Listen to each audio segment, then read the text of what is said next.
ओम श्री गणेशाय नमः। हरे कृष्णा। मार्गशीर्ष मास महात्म कथा अध्याय 16। श्रीमद् भागवत भागवत महात्म्य की महानता।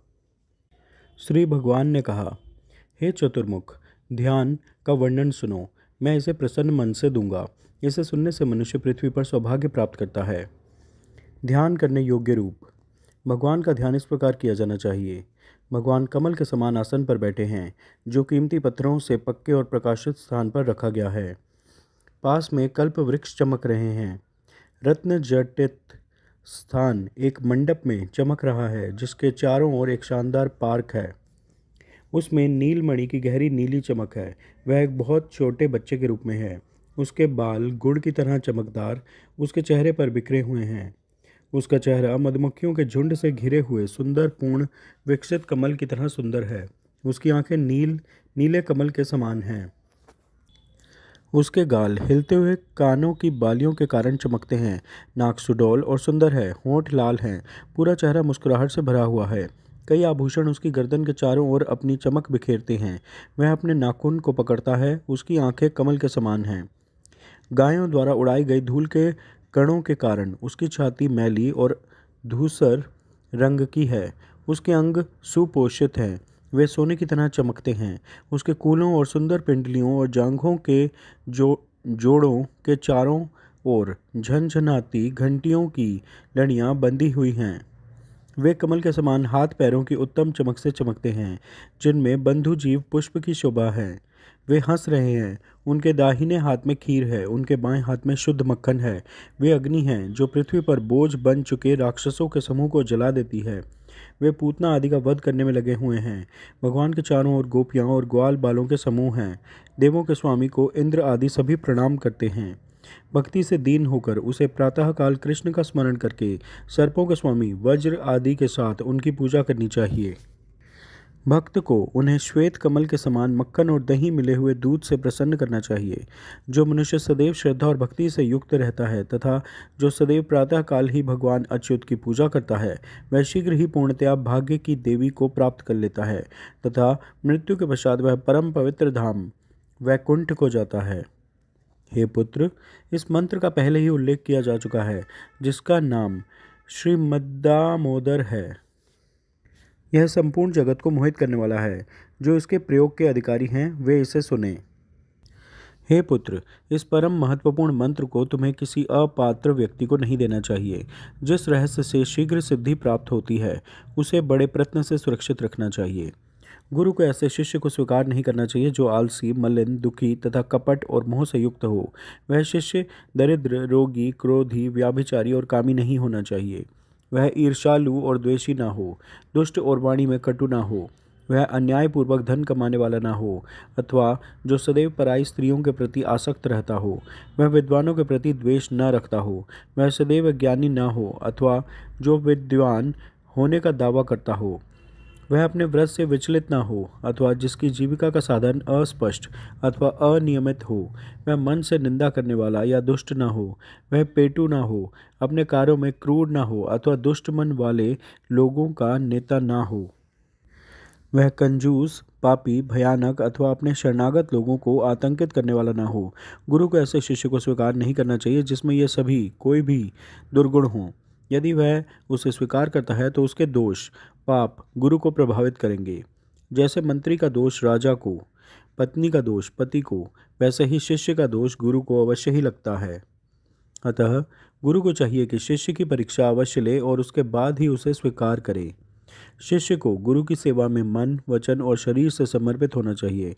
उसे चोरी नहीं करनी चाहिए। उसे सद्गुणों, श्रद्धा आदि से युक्त होना चाहिए। मोक्ष प्राप्ति के लिए प्रयत्नशील होना चाहिए। उसे ब्रह्मचर्य व्रत का पालन करना चाहिए। उसे पवित्र कर्मों में सदैव दृढ़ रहना चाहिए। उसे मन में प्रसन्नता, आशावादी होनी चाहिए। उसे शुद्ध होना चाहिए, धूर्त नहीं होना चाहिए। उसका मन अशुद्धियों से रहित होना चाहिए। उसे दूसरों की सहायता करने में समर्पित होना चाहिए। उसे निस्वार्थ होना चाहिए। उसे अपने मन, शरीर, व्यक्तिगत सेवा और धन से गुरु को प्रसन्न करने वाला होना चाहिए। हे पुत्र, उसे अपने आश्रितों को प्रसन्न करने वाला होना चाहिए और वह शुद्ध होना चाहिए। गुरु को चाहिए कि वह ऐसे ही स्वभाव वाले शिष्य को मंत्र प्रदान करे, अन्यथा नहीं। यदि वह अन्यथा उपदेश देगा तो देवताओं का शाप उस पर पड़ेगा। हे पुत्र सुनो, मैं गुरु के लक्षण भी बताता हूँ। जो व्यक्ति इन लक्षणों से युक्त हो उसे ही लोगों का गुरु होना चाहिए। जो व्यक्ति निष्पक्ष मन वाला, शांत और स्थिर स्वभाव वाला, क्रोध से रहित, सभी लोगों से मित्रवत व्यवहार करने वाला, अच्छा आचरण वाला, महान और उदार हो तथा संसार में सभी के साथ समान व्यवहार करता हो, वही आदर्श गुरु माना जाता है। उसे हमेशा मेरे पवित्र अनुष्ठानों और व्रतों का पालन करना चाहिए। उसे वैष्णवों द्वारा सम्मानित होना चाहिए। उसे मुझसे संबंधित प्रसंगों में रुचि होनी चाहिए। उसे हमेशा मेरे उत्सवों में समर्पित होना चाहिए। उसे दया का सागर होना चाहिए और उसे पूरी तरह से संतुष्ट होना चाहिए। वह सभी जीवों की सहायता करने वाला तथा उनका उपकार करने वाला होना चाहिए। उसे कामनाओं से रहित होना चाहिए। उसे सर्वगुण संपन्न तथा निपुण सज्जन होना चाहिए। उसे सभी विद्याओं का ज्ञात होना चाहिए। उसे सभी संशय दूर करने में समर्थ होना चाहिए। उसे आलसी नहीं होना चाहिए। ऐसा गुरु आदरणीय ब्राह्मण होता है। वह जानता है कि विभिन्न समयों में क्या घटित होता है। उसे सभी का कल्याण करना चाहिए। हे पुत्र, जिस शिष्य में पूर्वोक्त लक्षण हो उसे मार्गशीर्ष मास में, जो मेरा आश्रय है, इस प्रकार के गुरु से वह मंत्र ग्रहण करना चाहिए। बुद्धिमान व्यक्ति को सभी वैष्णव व्रत करने चाहिए। उसे सदैव महान पवित्र शास्त्र श्रीमद् भागवत का श्रवण करना चाहिए, जो मेरा प्रिय है। श्रीमद् भागवत नामक पुराण संसार भर में प्रसिद्ध है। भक्तों को इसे श्रद्धापूर्वक सुनना चाहिए। इससे मुझे संतुष्टि और आनंद मिलता है।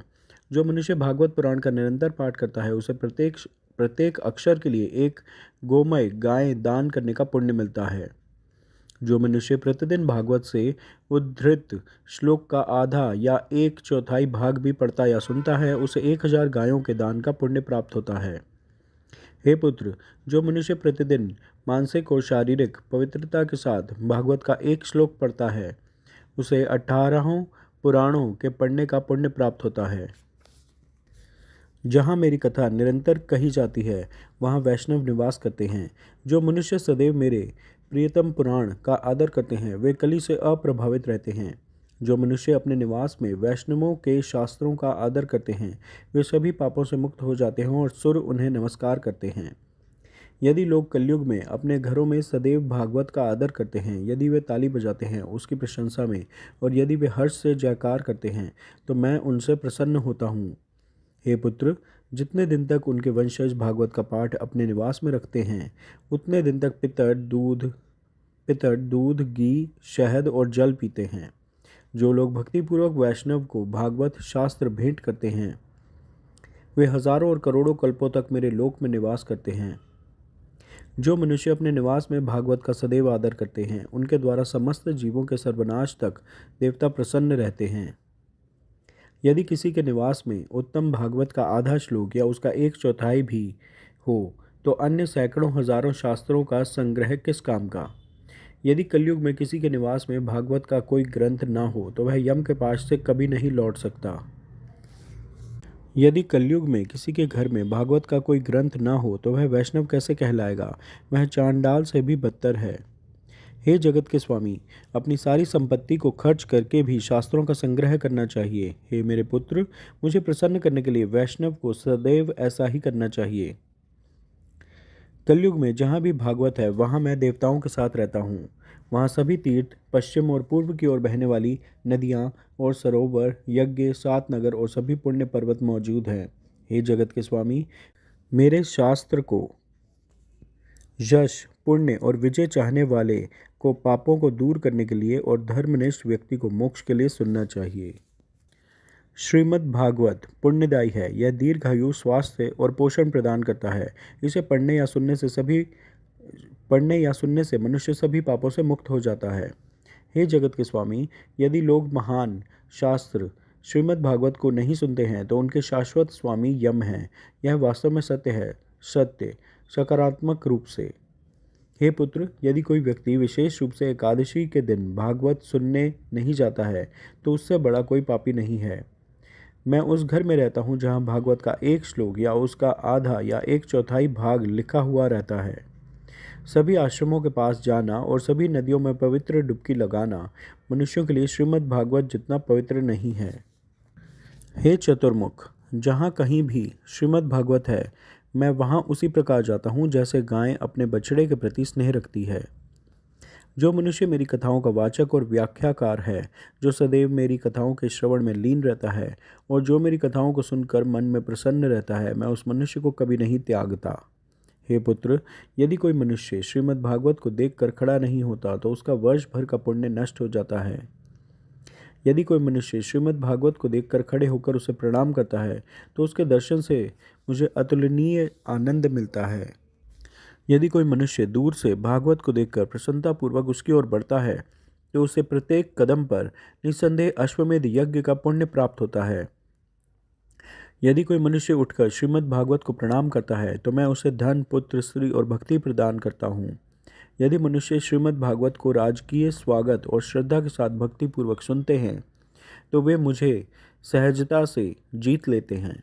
हे धर्मात्मा, जो पुरुष मेरे सभी उत्सवों के दौरान महान श्रीमद् भागवत को भक्तिपूर्वक सुनते हैं वे मुझे बहुत प्रसन्न करते हैं। वे मुझे वस्त्र, आभूषण, पुष्प, धूप, दीप और उपहारों के माध्यम से वैसे ही जीत लेते हैं जैसे एक अच्छा पति एक अच्छी पत्नी से जीत लेता है। मार्गशीर्ष मास महात्म कथा में अध्याय 16 पूर्ण हुआ। आप सब प्रेम से मेरे साथ बोलिए, श्री हरि विष्णु भगवान की जय, महालक्ष्मी माता की जय। कृपया इस वीडियो को लाइक व शेयर करें, मेरा चैनल सब्सक्राइब करें। धन्यवाद। हरे कृष्णा।